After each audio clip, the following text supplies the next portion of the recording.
a hacer consulta posterior.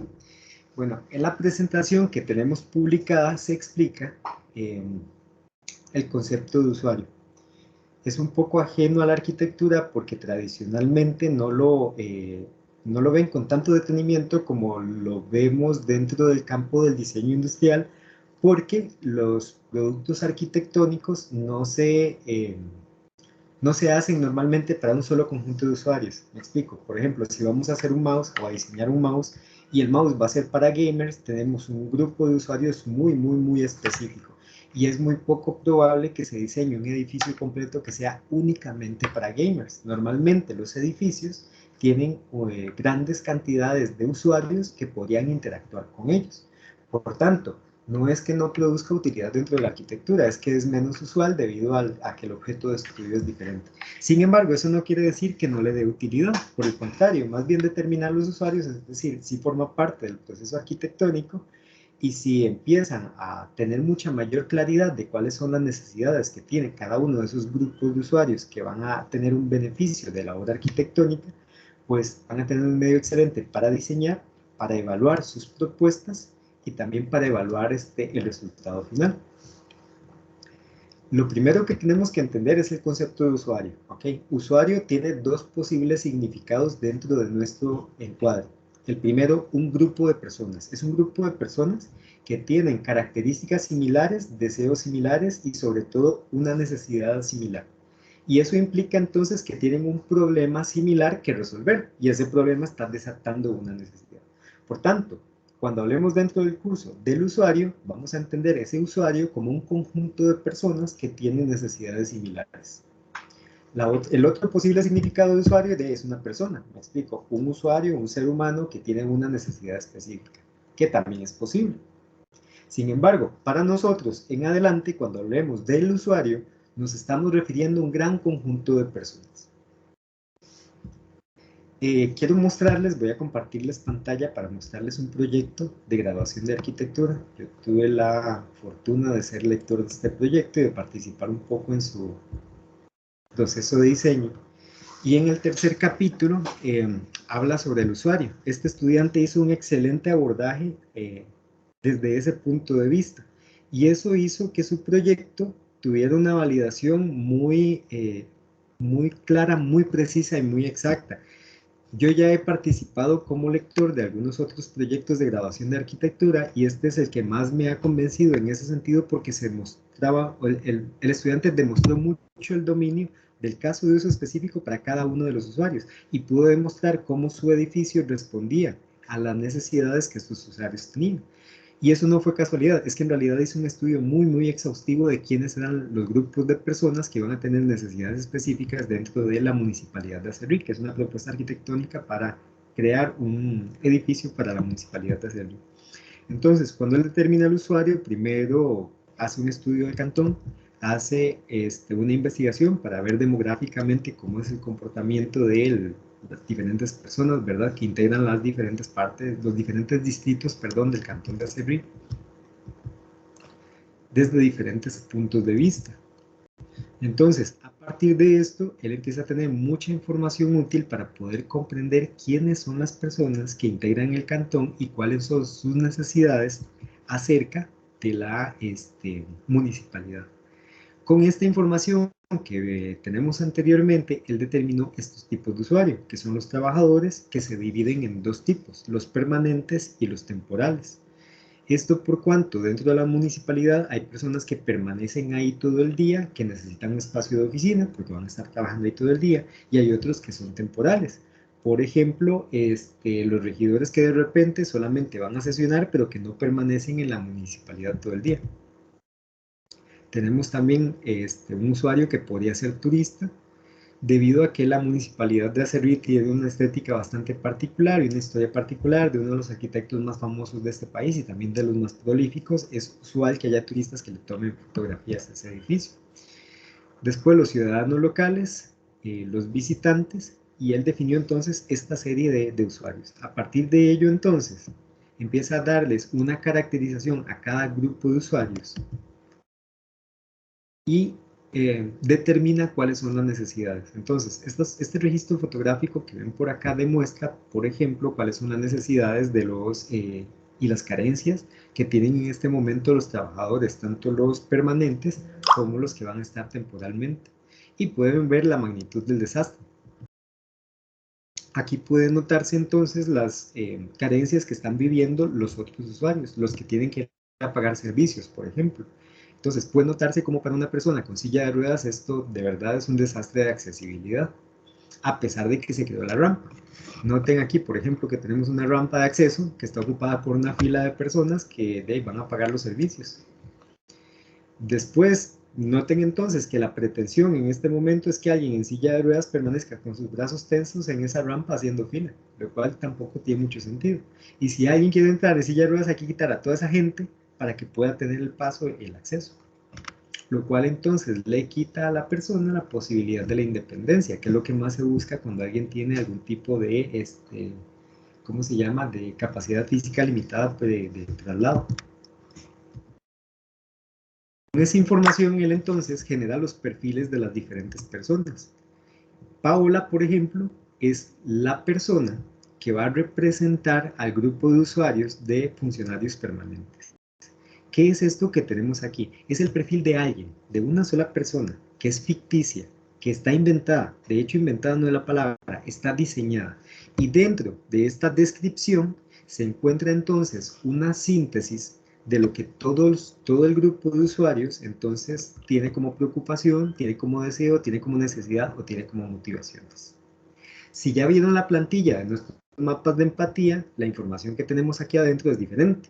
Ahora, esto es por cuanto, en este caso tenemos el diseño de una persona, que es otra técnica. El diseño de personas es otra técnica para definir usuarios. ¿Por qué motivo no vamos a hacer diseño de personas y estamos haciendo mapas de empatía? Porque debido a la situación de la restricción sanitaria, pues yo no les puedo pedir que hagan entrevistas, salgan a la calle y demás. Y los mapas de empatía son una técnica que está especializada cuando el usuario es inaccesible, es decir, cuando no tenemos tanta posibilidad de tener acceso al usuario.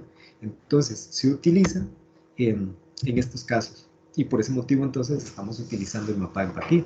Entonces, ¿qué queremos generar nosotros? Número 1, entender quiénes son esos grupos de personas que inciden en el diseño de la fachada de la Basílica de Nuestra Señora de los Ángeles, puesto que nosotros vamos a diseñar solamente la fachada.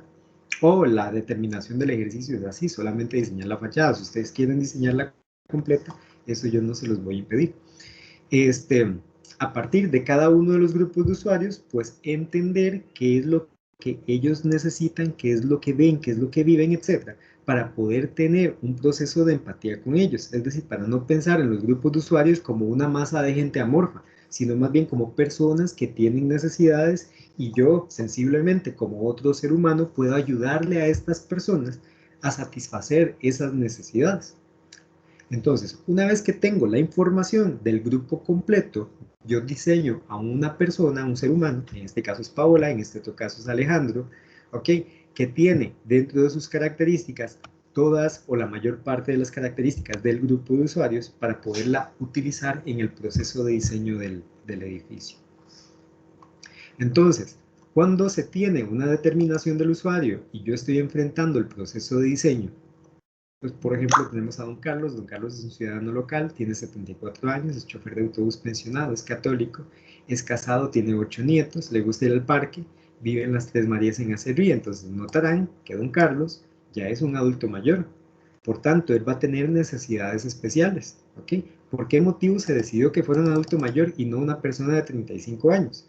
Porque una persona de 35 años va a dar la misma información de don Carlos, pero don Carlos nos puede ayudar a verificar la parte del acceso físico de la, ¿cómo se llama?, de la municipalidad y de las prestaciones que tenga para facilitar el uso de personas adultos mayores. ¿Por qué resultaba tan importante un adulto mayor?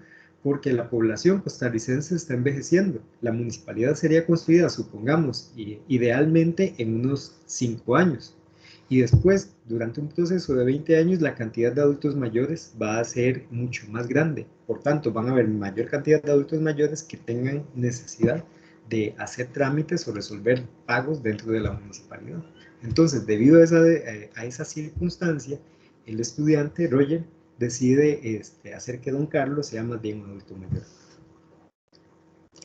De esta forma, entonces, podemos usar a las personas para diseñar. Entonces, en el momento en que tenga que pensar en cosas como cómo va a ser el espacio en donde van a haber cajas para el pago de servicios municipales, pues puede pensar en cuál debe ser los espacios de tránsito correcto, qué tan separadas deben estar las cajas, cómo puede ser la atención de un lado y del otro, cuál es la altura correcta del, ¿cómo se llama?, del sobre de atención, etcétera.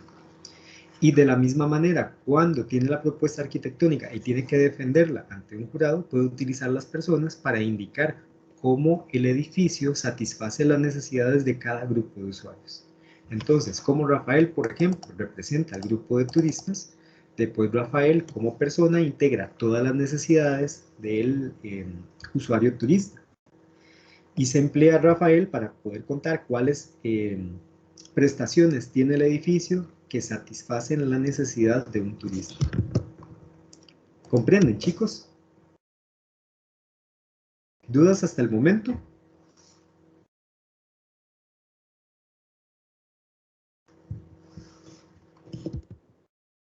De mi parte no. Ok, ¿todo bien? Sí, todo bien. Perfecto. Ahora vean, las personas normalmente nos van a dar mucha más información para el interior del edificio, es decir, donde el edificio produce mayor utilidad. A nosotros nos va a interesar solamente la parte de la apariencia. Y como les decía, en un rato vamos a leer el enunciado del ejercicio, lo que vamos a diseñar es solamente la fachada. Que insisto, si ustedes quieren diseñar el edificio completo no hay ningún problema. Sin embargo, la intención en este momento es diseñar la fachada.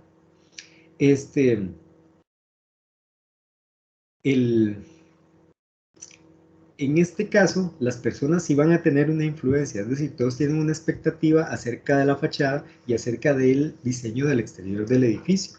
Entonces, si tenemos algo como una iglesia, es altamente probable que la iglesia necesite además su zona pública. Casi siempre es algo como una plaza o un parque enfrente de la iglesia. Y eso implica entonces que vamos a tener más personas que solamente feligreses, porque tenemos una zona pública. Y esa zona pública de fijo no va a ser solamente zona de adoración. Y si tenemos entonces más personas que van a necesitar algo de esa zona pública, pues probablemente entonces el diseño de la plaza no solamente va a contemplar las necesidades de una persona católica que va a ejercer el rito de la misa todos los días o los domingos o lo que sea, sino que también tiene que satisfacer necesidades de otras personas que ni siquiera son católicos ni les interesa la misa, pero sí les interesa el beneficio que pueden tener de esa zona pública. De ahí la importancia entonces de que nosotros tengamos claro quiénes son estos grupos de usuarios y qué necesidades tienen, porque eso es lo que nos ayuda a entender, a comprender pues cómo podemos solucionarles la vida y cómo hacer que esta zona pública se convierta en una zona viva, en una zona que de verdad fomente el que la gente esté ahí y quiera participar en lugar de espantar. Sí, Estefan. Me preguntaba también, porque digamos, yo soy de aquí de Cartago, entonces Ajá. yo me preguntaba que es importante, o yo considero que es importante también tomar en cuenta cómo la iglesia en ciertas actividades como es Semana Santa o para las fechas del 2 de agosto, cómo la iglesia se abre, el templo se abre hacia esa plaza, eso es importante tomarlo en cuenta en el diseño. Claro, exactamente. Ahora, por ejemplo, ¿qué grupo de usuarios me ayuda a determinar eso?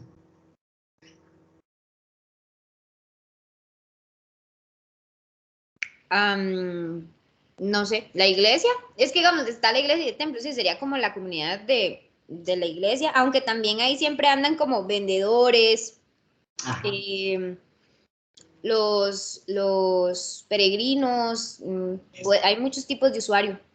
Ahora, hay un momento del año donde eso resulta súper importante. De hecho, es un solo día al año. Sin embargo, es tan importante que influye mucho o que debería influir mucho en el diseño del edificio. ¿Cuál es la celebración más importante de la basílica? María. El 2 de agosto. El 2 de agosto. Pero en realidad, ¿y qué es lo que sucede el 2 de agosto? O más bien, ¿qué sucede el 1 de agosto? Peregrinos y peregrinos acercándose hacia la provincia para visitar a la negrita. una oleada de miles de personas que invaden la plaza. Eso que estás mencionando es muy importante en ese momento del año, porque la iglesia tiene que darle, la basílica tiene que darle acceso a esa cantidad de personas. Entonces, si te das cuenta, el grupo de usuarios que más va a influir en eso es el grupo de los romeros.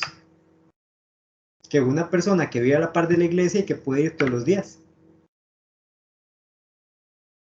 ¿Comprendes? ¿Comprenden, chicos? Sí, profe. Ok, ahorita vamos a ahondar en el ejercicio, ¿verdad? Lo vamos a ir haciendo y construyendo poco a poco. De hecho, vean, la pretensión es la siguiente, para explicarles un poco cuál es la expectativa del día de hoy que vamos a hacer.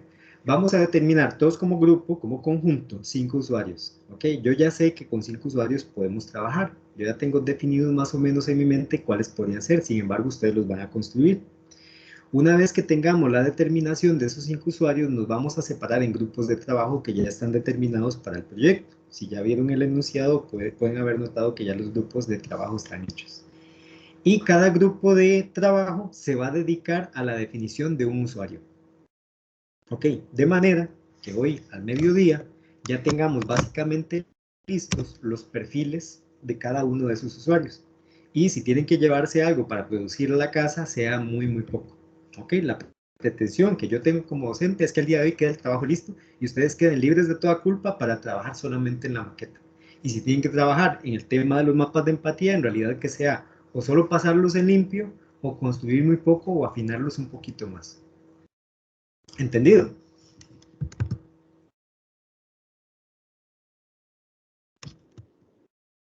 Sí, profe. Perfecto.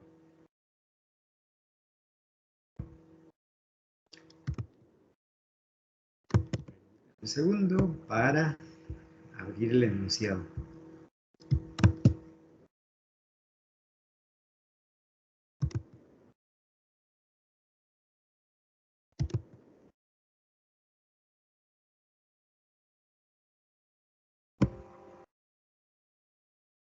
Ok, esto es nuestra labor semanal. De hecho, esto que tenemos acá como enunciado es el enunciado del proyecto final completo. Es el caso que vamos a resolver. Históricamente, la Virgen de los Ángeles ha ocupado un lugar importante en la historia religiosa, política y social de nuestro país. Forma parte central de la tradición católica y es origen de uno de los rituales más arraigados y conocidos de Costa Rica, la romería. Es decir, la romería es algo que todo el mundo conoce, independientemente de que profese o no profese la fe católica, cristiana y demás. Porque el evento es tan significativo dentro del país que tiene mucha cobertura de los medios y demás, y además genera de ahí, vamos a ver, problemas de por medio. Tener a tanta gente junta genera de mucha basura, etc. Conmoción, hay que cerrar calles y demás, y eso hace que sea imposible que nadie se entere o que alguien no se entere de que la romería existe. Durante el 1 de agosto se congrega una gran cantidad de fieles que caminan grandes distancias dirigiéndose a la ciudad de Cartago por diferentes motivos. Sin embargo, todos tienen en común el destino, el templo de Nuestra Señora de los Ángeles. El edificio se hace pequeño ante esa cantidad de personas, puesto que no fue diseñado pensando en el crecimiento de la población o en la necesidad de los fieles de ingresar al templo en esta festividad. Ante esta situación, la alcaldía toma la decisión histórica, el empleo de 2 cuadras de los alrededores del barrio Los Ángeles, justo las que se encuentran consecutivas hacia el oeste del parque, para la construcción de un nuevo templo. Por este motivo solicitan a los estudiantes del curso de Fundamentos de Estética hacer un diseño conceptual de la fachada del edificio, considerando no solamente su función como templo de adoración, sino también su función social y política. Entonces, ¿qué tenemos que hacer? Diseñar la fachada de la basílica. ¿Qué espacio tenemos? 2 cuadras completas. ¿Ok? Entonces son 2 cuadras básicamente del centro de Cartago, que están consecutivas al parque. Tienen suficiente espacio para hacer un templo de dimensiones respetables. Ahora, esas 2 cuadras no quiere decir que el templo tiene que estar en una cuadra y la zona pública en la otra. Ustedes deciden qué van a hacer con esas 2 cuadras. Tienen esa totalidad de superficie para poder intervenirla de la manera en que ustedes la consideren mejor. ¿Qué hay que hacer en esta tarea? Definir los grupos de personas a los cuales se dirige el diseño del templo y realizar un mapa de empatía para cada uno de los usuarios.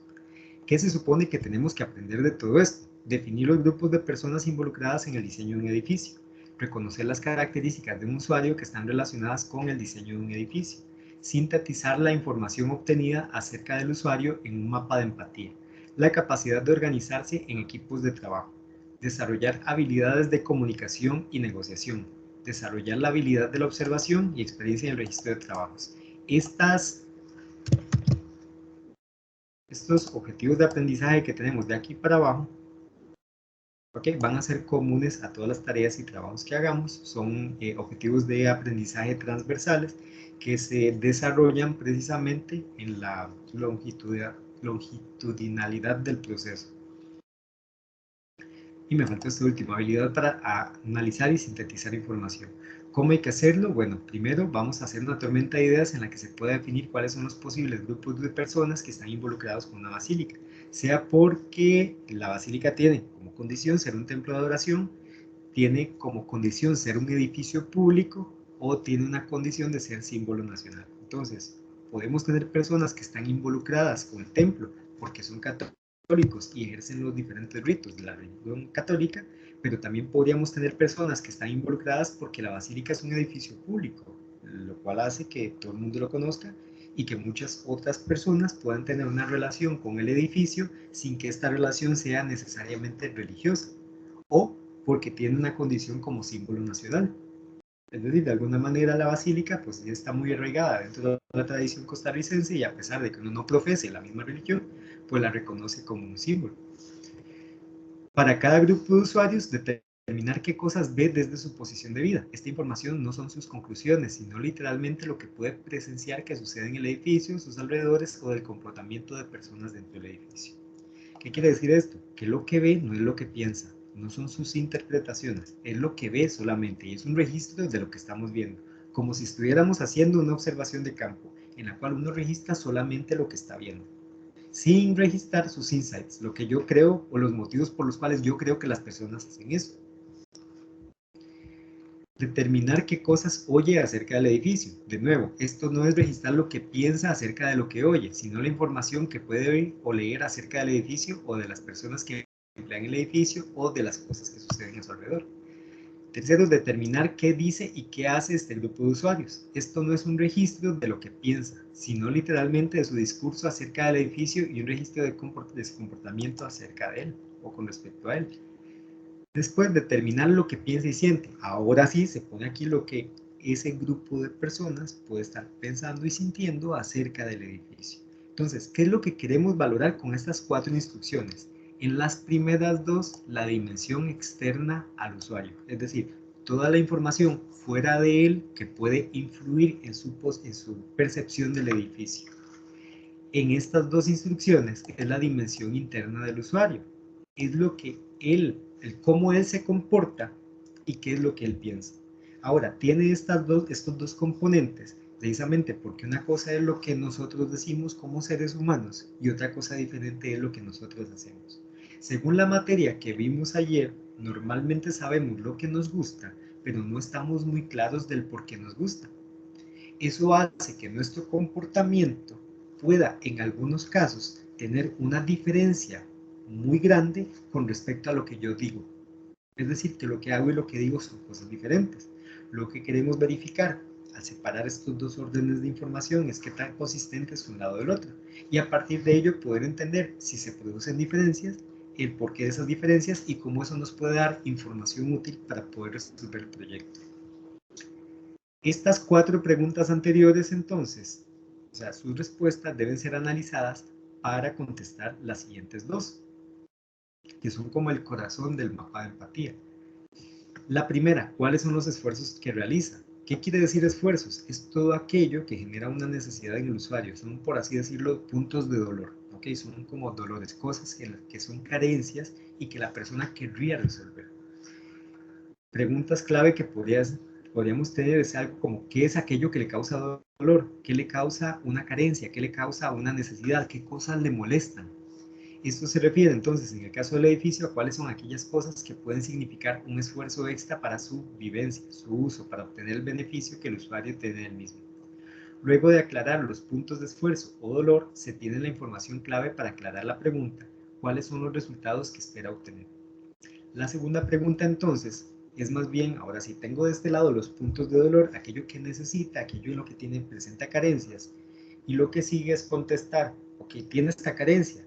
Si tiene esta carencia, ¿qué es lo que espera obtener? Es decir, ¿cómo lo va a resolver? ¿Qué es lo que él quiere al final que sea el templo para que tenga una satisfacción de esta serie de condiciones negativas que contestamos en la pregunta anterior? Con esto, ¿qué logramos? Tener una mayor claridad de qué es lo que necesita cada grupo de personas, pero también entenderlas desde su posición como seres humanos para que no se conviertan en un constructo o en una cosa, ¿ok? Sino más bien que sean seres humanos de verdad que están siendo considerados como parte integral y fundamental del proceso de diseño del edificio. Una vez que se tiene claridad de la información que integra cada uno de los grupos de usuarios determinados, diseñar una persona que represente al grupo. Para ello debe definirse su nombre, su edad, su ocupación. Ahora, en este tema que tenemos acá, en realidad la información que se registra es aquella que sea pertinente. Es decir, por ejemplo, si vamos a tener el arquetipo de una doña católica, ¿verdad? No importa mucho cuánto gane, porque eso no incide tanto en el diseño del edificio, pero probablemente sí hay que caracterizarla en términos de que es una persona religiosa, que va a misa todos los días, que tiene tantos hijos, que tiene nietos y demás, porque eso nos ayuda a entender cómo es su vida en general. Entonces, la información que va en este punto es aquella que sea pertinente y útil para poder entender mejor quién es esa persona. Después, hacer una breve descripción de la persona que menciona quién es, cuáles son sus gustos, en resumen, los aspectos o características de la persona que influyen en el diseño del edificio. Y esta parte que tenemos acá, voy a ponerla en negrita,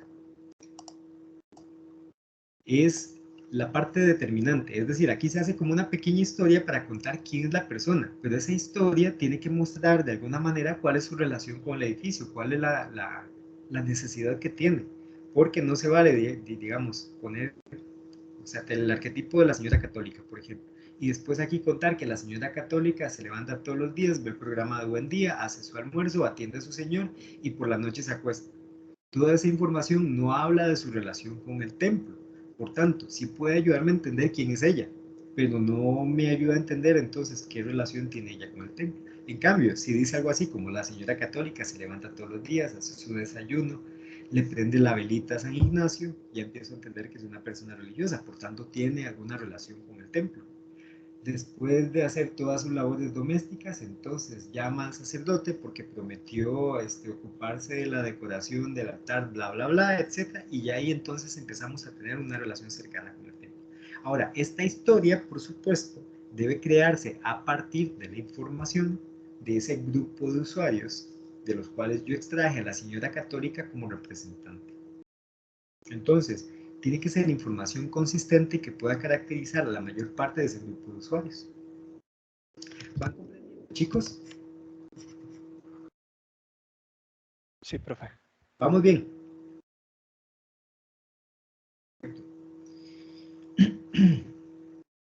Debe entonces, en este diseño de usuario, hacerse una síntesis de la información más significativa del grupo al cual representa. La intención es crear una persona que tenga el máximo de características posibles presentes en el grupo para poder usarlo como referente en el proceso de diseño. Después que tenemos ya esta parte lista, registrar el resultado en la plantilla que acompaña la descripción de la técnica mapa de empatía. Yo, bueno, hice un rediseño de la plantilla para que esté un poco más pormenorizada. Entonces, si la bajaron el día de ayer, olviden esa y bájenla el día de hoy. Si no la han bajado, no hay ningún problema porque ya está publicada. En un rato vamos a trabajarla o vamos a utilizarla para trabajar. Registrar el resultado en la plantilla que se ocupa. Bueno, la plantilla en realidad es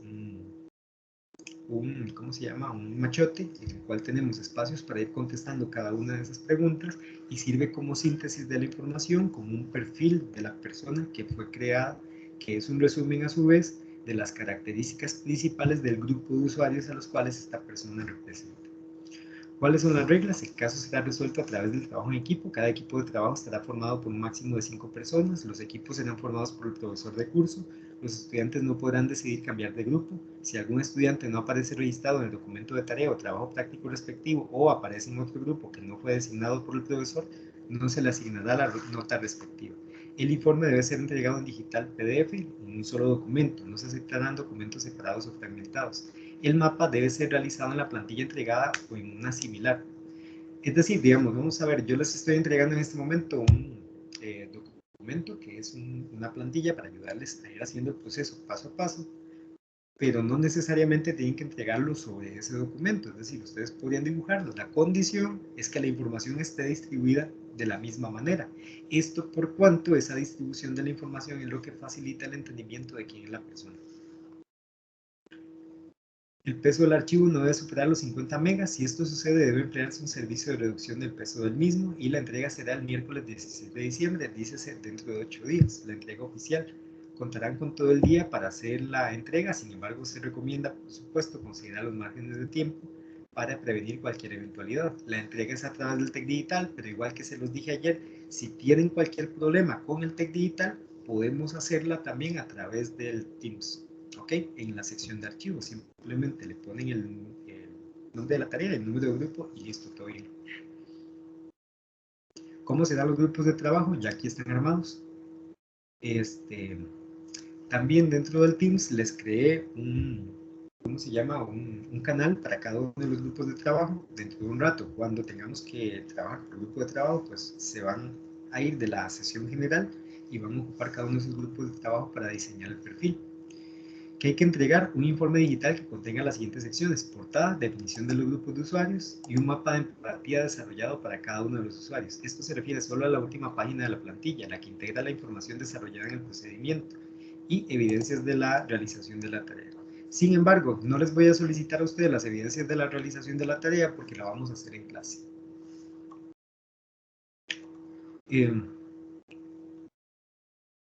¿Cómo será evaluado? La tarea será evaluada a través del uso de una lógica analítica. Entonces, cada una de las partes que integran la plantilla es un criterio de evaluación. La determinación de lo que el usuario ve va a ser considerado excelente si se definen de manera clara, amplia y rigurosa los aspectos que el usuario ve con respecto a la situación planteada. La determinación de lo que el usuario oye va a ser considerado excelente si se define de manera clara, amplia y rigurosa los aspectos que el usuario oye con respecto a la situación planteada. Entonces, noten las palabras clave: ve, no lo que piensa, lo que él ve. En el momento en que usted registre lo que piensa, entonces esto va a pasar del criterio excelente al de bien, o al de necesita mejorar, o al de deficiente, dependiendo de qué tan pocas cosas que el usuario ve estén registrando. Lo mismo sucede entonces para cada uno de los criterios de evaluación. La determinación de lo que el usuario dice y hace va a ser considerada excelente si se define de manera clara, amplia y rigurosa los aspectos que el usuario dice y hace con respecto a la situación planteada. La determinación de lo que el usuario piensa y siente va a ser considerada excelente si se define de manera clara, amplia y rigurosa los aspectos que el usuario piensa y siente con respecto a la situación planteada. La determinación de esfuerzos va a ser considerada excelente si se define de manera amplia, clara y rigurosa los esfuerzos que el usuario hace con respecto a la situación planteada. La determinación de los beneficios esperados por el usuario, si se define de manera clara, amplia y rigurosa los beneficios esperados por el usuario con respecto a la situación planteada. Y la evidencia va a ser considerada excelente si presentan abundante evidencia de que demuestra el desarrollo de la tarea. Es decir, si el día de hoy terminamos la tarea, entonces no tienen que entregar la evidencia y ya tenemos ¿cómo se llama? Este rubro cubierto. Caso contrario, si no lo terminan, quedan a la mitad o está por completo incompleto, deberíamos tener evidencia, un registro del trabajo que hagan de aquí en adelante para la realización de la tarea. De la evaluación.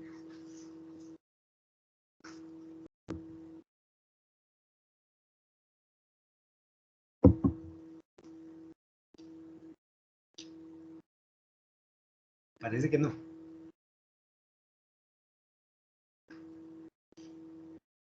De mi parte no, profe. Perfecto. Perfecto. Entonces,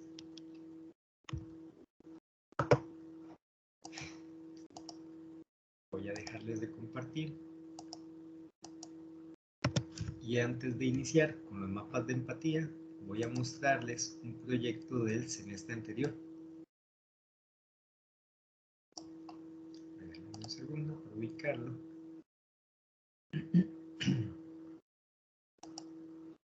Para mostrarles la ruta que vamos a seguir en adelante en la solución del proyecto.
Listo.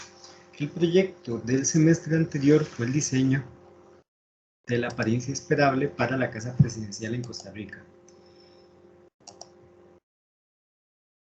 Aquí tenemos primero los mapas de empatía y aquí está la definición del usuario. Lo que este grupo de trabajo o los grupos de usuarios que este grupo de trabajo definió como importantes son estos que tenemos por acá. El personal que tiene que ver con los servicios, con mantenimiento y limpieza. Los comunicadores, que tiene que ver como con periodistas y demás. El personal diplomático, que es la gente que trabaja propiamente dentro de la caja presidencial. Y los manifestantes, porque siendo la casa presidencial un edificio público que alberga el primer poder de la república, pues vamos a tener normalmente manifestantes que van a tener incomodidades y que quieren comunicarlas a ese primer poder. Ahora aquí tenemos propiamente los mapas de empatía. La persona que representa al personal de servicios es don José Rodríguez, tiene 56 años, es empleado de mantenimiento, es de clase media baja, debe viajar 2 horas para llegar a su trabajo y su salario apenas le alcanza para mantener a su familia, es un poco malhumorado y siempre quiere que sus tareas sean más sencillas, pues ya trabajó mucho en su vida. Cubre las tareas de arreglo, limpieza, mantenimiento, entre otros. Entonces, con esta descripción uno puede entender el grado de satisfacción o insatisfacción que él siente acerca de su trabajo y cómo, vamos a ver, el diseño del edificio debería ser tal que ayude a que él no tenga una vida tan fregada, ¿ok? Ahora, nótese que aquí hay una intención de diseñar a alguien que está en un caso extremo, porque si yo soluciono la vida de aquel que tiene necesidades extremas, definitivamente estoy solucionando las necesidades de los que tienen menos. ¿Comprenden ese concepto que acabo de decir, chicos? ¿O lo aclaro con otro ejemplo?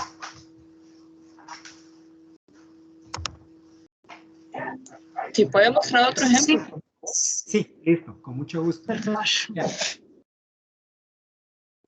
Vean, supongamos que yo tengo que diseñar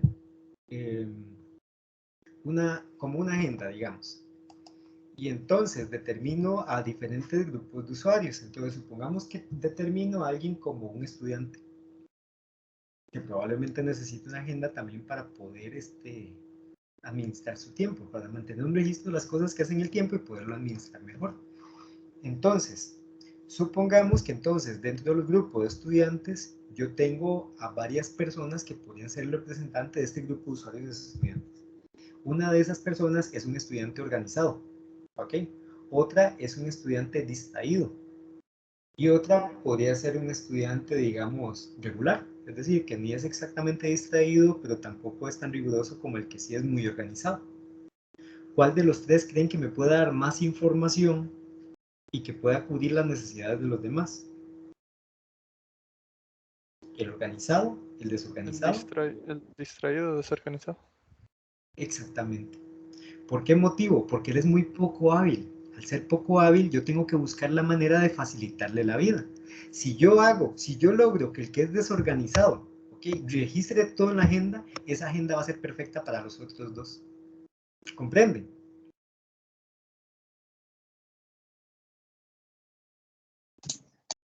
Sí, sí, profe.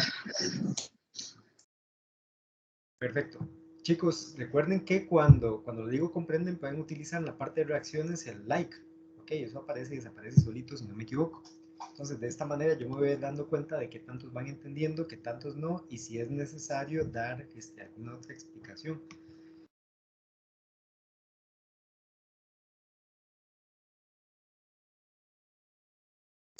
Ok, ok.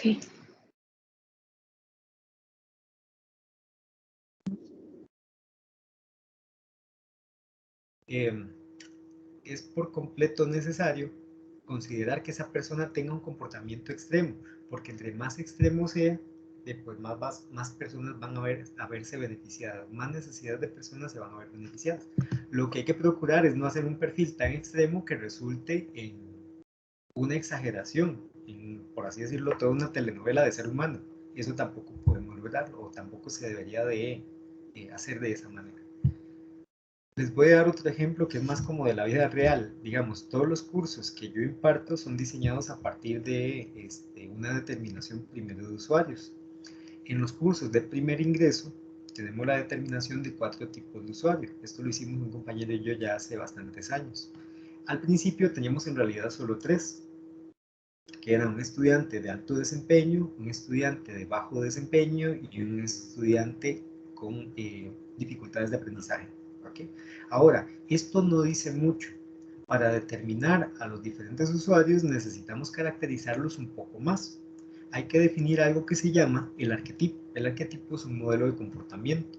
Entonces, el estudiante de alto desempeño es fácil de entender que es alguien que se desempeña muy bien, pero necesitamos ponerle un nombre coloquial que determina al gran grupo de usuarios. En nuestro caso, este es el estudiante completamente sapo, ¿ok? El que va a hacer todo por sacar una muy buena nota. El que si trabaja en equipo va a andar con un látigo haciendo que los demás hagan su trabajo porque teme por su nota. Y su nota es muy importante en una parte por el ego, pero en otra porque su nota determina qué tan temprano va a matricular el otro semestre y eso hace entonces que, vamos a ver, que si no logra matricular todo lo que quiere no puede avanzar en su plan de estudios. Entonces va a hacer lo máximo por sacar buenas notas, principalmente motivado para poder avanzar de la manera en que lo tiene pensado en su mente. ¿Okay? Entonces noten cómo con esa descripción del estudiante sapo es mucho más fácil entender cuál es el nivel de comportamiento. Ahora, los nombres coloquiales que utilizamos algunas veces no son los convenientes para presentar un proyecto. Es decir, si yo llego frente al vicerrector de docencia y le digo, sí, vea, es que tenemos un estudiante sapo, él no me va a creer mucho, yo voy a perder credibilidad. Esto puede servir para un trato interno.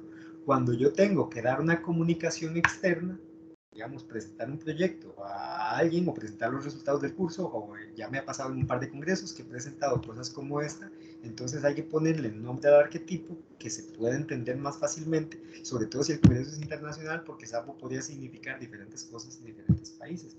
Y en ese caso, le pusimos algo así como el perfil del estudiante o la estudiante intensa.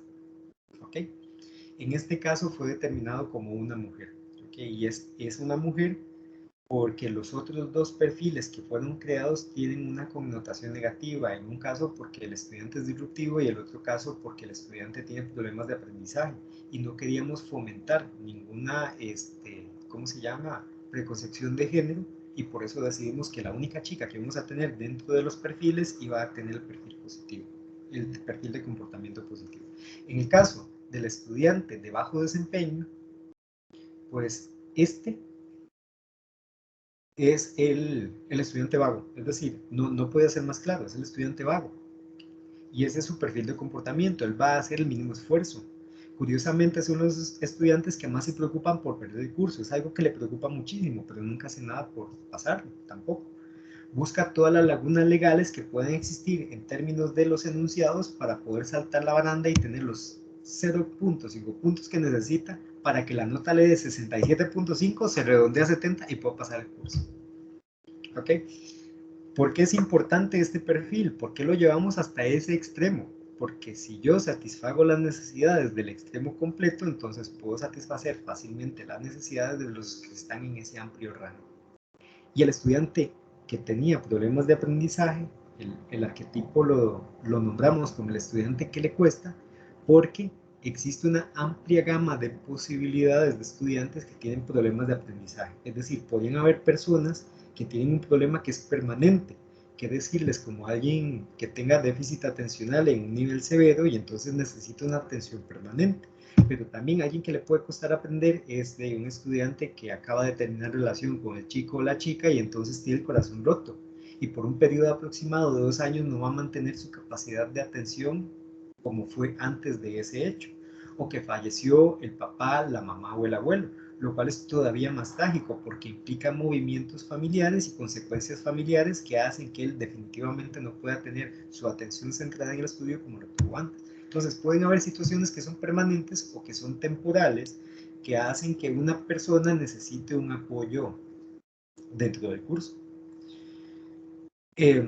Cuando se determinó a la persona en específico, se determinó a alguien con un problema permanente de una zona del país, digamos, desprotegida, en estado de pobreza y demás, porque necesitábamos que ese perfil de persona fuera altamente vulnerable para tener una mayor sensibilidad ante esta persona a la hora de diseñar el curso.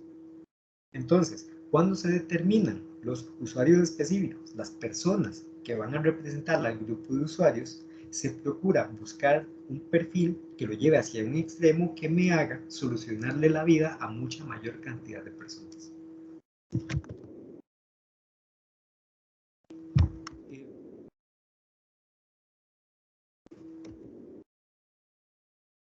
Entonces tenemos la determinación de lo que ve, lo que hace, lo que dice cada una de las personas que integran el proyecto.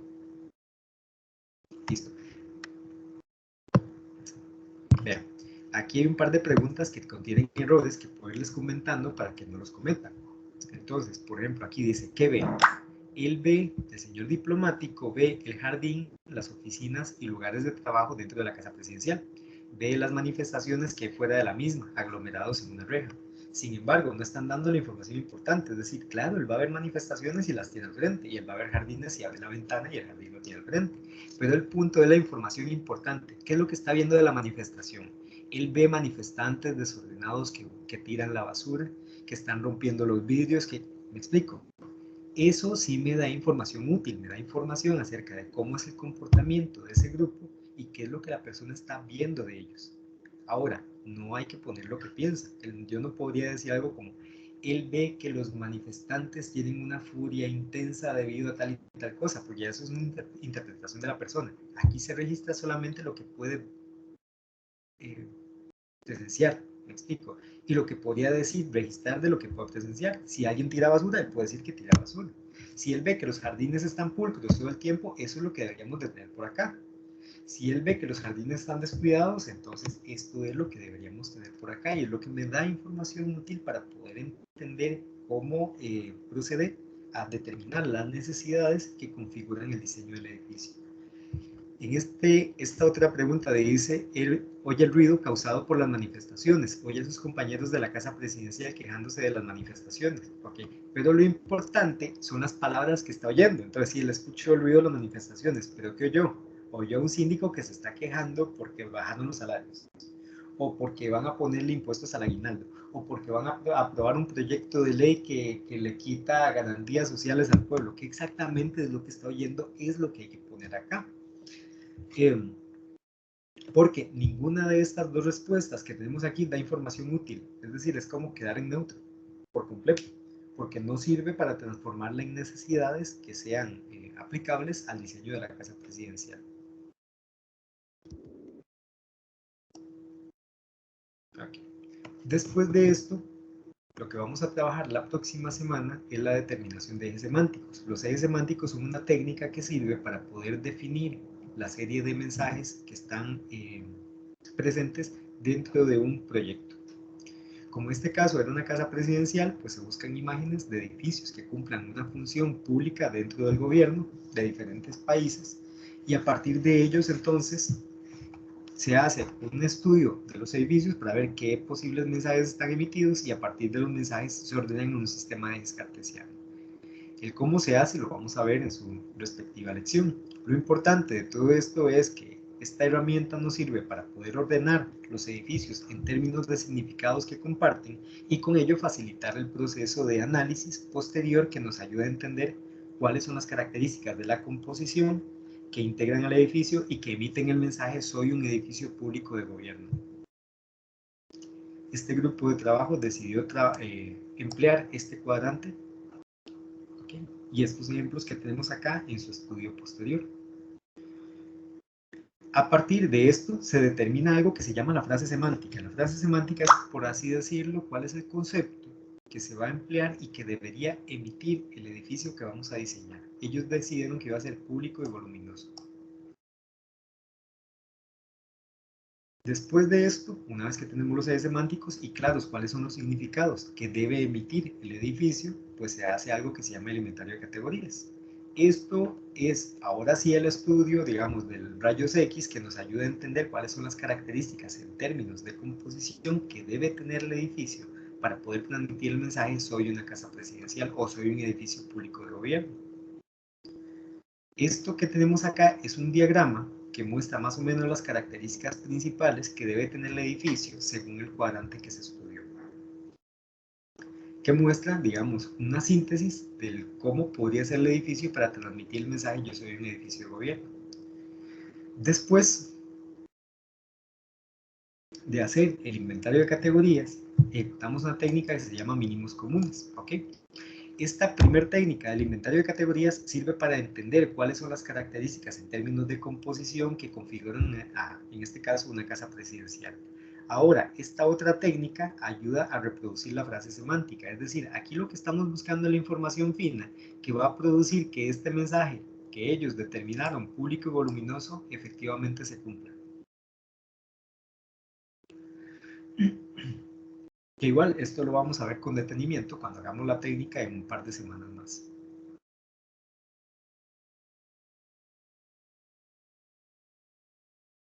Después de que tenemos esa información, se redactan directrices de diseño. Las directrices entonces son, por así decirlo, reglas, son requisitos que sirven para diseñar el edificio. Ahora, estas directrices tienen como fin, insisto, regir o normar el cómo va a ser la apariencia del edificio para poder marcar la cancha, ¿ok?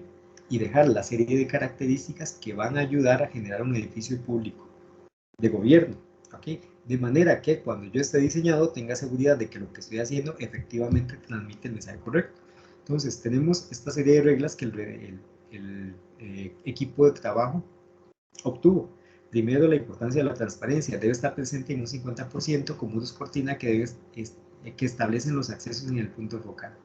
Segundo, mayor escala. En la proporción escalinata, muros y accesos se debe tener una escala mayor a la escala humana. Ahora, esta regla está fallando por un motivo. No dice cuánto, dice mayor. Y 2 veces la escala humana ya es mayor. Y eso no produce el mensaje, por ejemplo, de monumental, que era algo que este grupo de trabajo estaba buscando. Entonces, si queremos algo como voluminoso, no podría ser 2 veces mayor la escala humana. Aquí nos hace falta, digamos, todavía mayor precisión. Solidez. La solidez debe estar presente en un 50% del edificio, abarcando la proporción, muros y ortogonalidad. Entonces, noten cómo hablan de una proporción de transparencia y una proporción de solidez. Uso de colores neutros. El uso de colores neutros debe estar presente en todas las columnas, muros y escalinatas, porque ellos detectaron que en estos componentes había color todo el tiempo y que ese color normalmente era neutro. Simpleza. Debe tener simpleza tanto en la carencia de decoración como en la forma de los elementos, principalmente siendo ortogonales, ya sea en muros, columnas y muros cortina. Y ritmo. Debe tener elementos que se repitan para que se logre leer el ritmo. Aquí entonces hay una validación de esas reglas de diseño para comprobar que efectivamente los edificios que están dentro del cuadrante obedecen a esas reglas. Y a partir de esas reglas, entonces diseñaron su propuesta de diseño. Estas fueron las primeras. Hicimos un ejercicio similar al de ayer para poder generar sus primeras propuestas de diseño. Ninguna de ellas se acerca, de hecho, al resultado que presentaron. Aquí entonces está como la evolución de esas propuestas. Y la que más les gustó fue esta. Sin embargo, cuando hicieron el primer modelado de esta propuesta, resultaba como muy pequeño. Era muy pequeño, entonces la parte de voluminoso no se sentía, no se percibía, y la parte de público tampoco se transmitía fácilmente. Este es el diseño final. Ahora, ¿qué pasó cuando tuvieron la realimentación de esta propuesta? Que yo les indiqué, ¿verdad?, como grupo de trabajo, que no estaban cumpliendo con lo prometido, porque público no era más bien como muy privado, es decir, y que además, si era un edificio de gobierno y esta es la escala de un ser humano, esto era demasiado pequeño, que esto parecía más bien una pequeña agencia bancaria más que una casa presidencial. Por tanto, que si te querían tener una agencia en una casa presidencial, necesitamos que esto fuera inmenso, no grande, inmenso. Y que parte del problema por el cual probablemente nosotros tendemos a pensar las cosas tan pequeñas es porque en nuestro país no tenemos obras monumentales realmente grandes, ¿ok?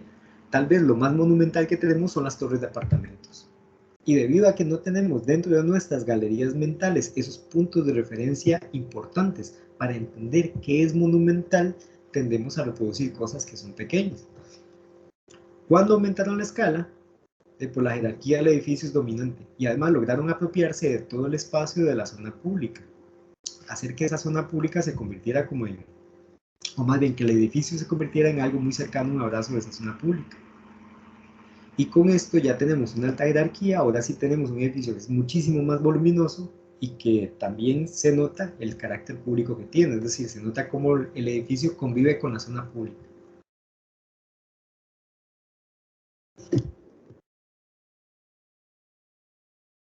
Tengo la mano demasiado levantada.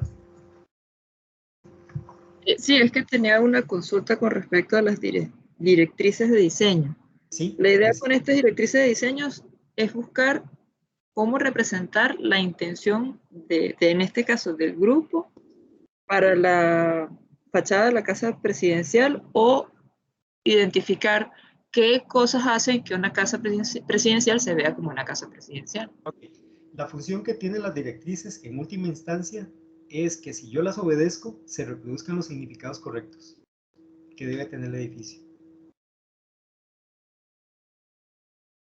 Okay. No tiene que ver con una intención de diseño, tiene que ver con una serie de reglas que me aseguren que si yo las obedezco, la apariencia esperable del edificio va a ser la correcta. Por tanto, va a ser reconocido como edificio de gobierno. ¿Comprendes?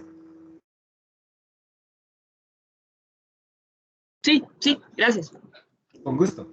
Ahora, esto no quiere decir que uno no pueda meter alguna directriz que ayude a enfocar la intención de diseño. Sí, sí se puede. Pero la función principal que tienen las directrices es como conservar las características mínimas necesarias para que se transmita eso que vamos a llamar como apariencia esperable. La apariencia esperable es lo que está aquí en nuestra mente grabado acerca de cómo debe ser, en este caso, una casa presidencial. Y en el caso del proyecto que vamos a desarrollar, cómo debe ser una basílica. Voy a mostrarles. Fue extraordinario, en realidad hizo hasta un video de la casa presidencial, se los quiero mostrar porque quedó muy bonito y en el video se siente todavía más el edificio, por supuesto. Se puede experimentar mejor la sensación de estar dentro de ese espacio.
Ok, eso es lo que nos toca hacer, nada más que en 6 semanas.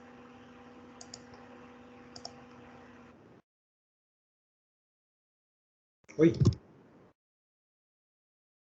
Okay. Chicos, ¿dudas hasta el momento?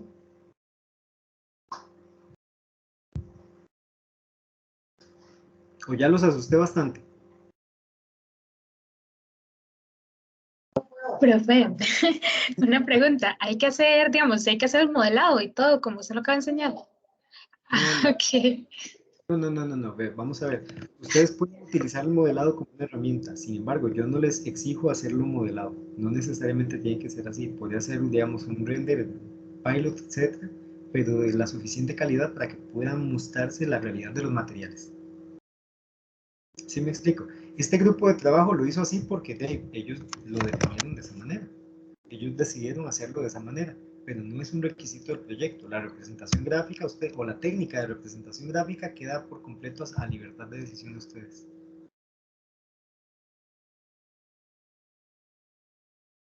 ¿Alguna otra duda, chicos, chicas?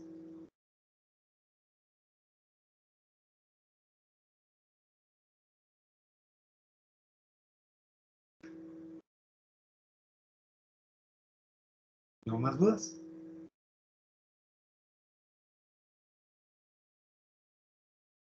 Empiezo a sentir soledad. Creo que no, profe. Aquí estamos, pero sin duda. Por ahorita no. En esos momentos de silencio yo escucho grillos y siento cómo me crece la barba y me angustia. No, perfecto. Entonces vamos a hacer lo siguiente. Vamos a tomar un receso de 20 minutos. Vayan a tomar cafecito. Bueno, yo también tomé cafecito. Recarguemos pilas y después vamos a empezar a trabajar con los mapas de empatía. Entonces, nos vemos. Son las 9:55 en este momento. Nos vemos entonces a las 10:15. ¿Ok? Listo, profe. Perfecto. Entonces nos vemos a las 10:15, chicos.